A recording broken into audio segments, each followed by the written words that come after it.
Olá, está no ar mais um Vamos Nessa com muita música e teatro.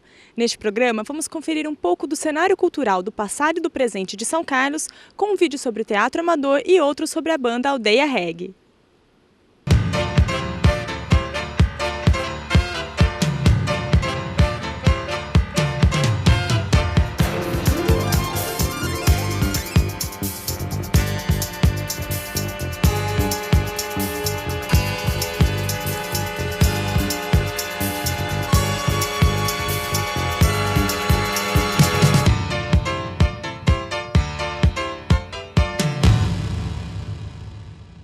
A fim de retratar o intenso movimento de teatro amador que São Carlos vivenciou entre as décadas de 50 e 70, jornalistas da cidade realizaram um vídeo documentário sobre esse importante capítulo da história do teatro brasileiro.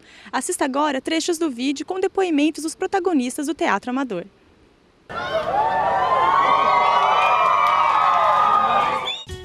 (1960) A década foi marcada pelo engajamento político e cultural dos estudantes que desenvolveram forte relação com a arte, cinema, música e teatro.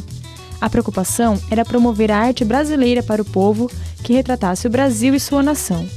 Uma das formas encontradas para expressar os ideais da época foi o teatro. A criação do Teatro de Arena na década de 1950 atuou como marco na evolução do teatro nacional, transformando-se em porta-voz da vertente engajada do teatro brasileiro. Nesta mesma linha, o teatro amador, desenvolvido principalmente por estudantes, ganhou espaço no cenário cultural. Evidenciar a realidade brasileira e ampliar seu público foram duas questões que permearam o universo teatral brasileiro na segunda metade de 1950 e principalmente nos anos 60. Mas a grande escola mesmo, né, o teatro amador. Isso é universal. O teatro amador acho que é o sangue, suor e lágrimas do fazer teatral. Eu vou pegar, né, o sentido genuíno da palavra amador, aquele que ama o que faz. Amador nesse sentido. Era muito assim.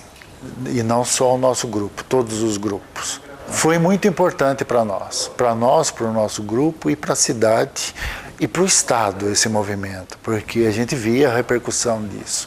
Então o pessoal que fazia por amor mesmo, por gostar muito, e esses grupos, né, funcionavam como verdadeiras escolas. Para mim e para outros, né, foi uma verdadeira universidade, o grupo teatral. Em São Carlos, o movimento teatral foi uma constante em sua história, tornando-se uma referência no país.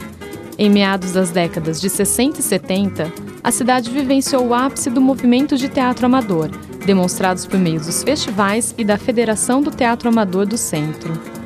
São Carlos é um microcosmo notável para se contar a história do teatro amador no Brasil. Todas as peças que nós fizemos aqui foram peças de vanguarda. Não se fazia nessa época no interior. Peças de vanguarda. Então nós precisamos deixar teatro do absurdo, o teatro do medo, né? Eram coisas novas. Não existia ninguém que fazia isso no interior. Imagina só o arrojo. Hoje eu fico imaginando 5 peças que estavam funcionando em São Paulo, com a ajuda do Agip, trazer para São Carlos numa semana. Imagina. Entre essas peças eu convidei o Plínio Marcos. Fui lá e falei: Plínio, quero que você vá para São Carlos. A frase exata: Plínio, quero que você vá para São Paulo desvirginar a cidade. Ele: porra, é isso aí, cara. É isso mesmo, legal, vamos lá. E trouxe o Plínio. O Plínio vem com 2 perdidos no ônibus sujo, falava assim, Plínio, o teatro lotou, né? Aí começou, entra o Plínio lá e pra cá, e palavrão pra lá, e palavrão. Aí um levantou, saiu, outro levantou, saiu, outro levantou, saiu. Meia dúzia foram embora, porque a peça, os palavrões eram um pouco pesados, né? Hoje não tem nada demais, né? Mas a maioria ficou, os estudantes entenderam e vibraram, e aí a cidade também entrou nesse clima e aí mudou a mentalidade. Nós começamos a ter um público bastante assíduo, né? E acreditem vocês, nós fazíamos a estreia de cada 3 meses uma peça, né? Inclusive com fundo musical ao vivo. Assim, tem bem ao estilo Brecht, né? Só que a gente não sabia ainda da existência do Brecht. E o movimento chamou a atenção de São Carlos, então lotava e tinha mais gente querendo entrar. Foi isso que fez com que realmente o povo acordasse para o teatro. O movimento cresceu. Por quê? Cresceu porque ali juntaram-se todos os jovens que faziam teatro, discutia-se teatro o dia inteiro, lutava-se pelo teatro, brigava-se pelo teatro, né? Ensaiava, um lá naquele canto, outro naquele, outro aqui, tal coisa.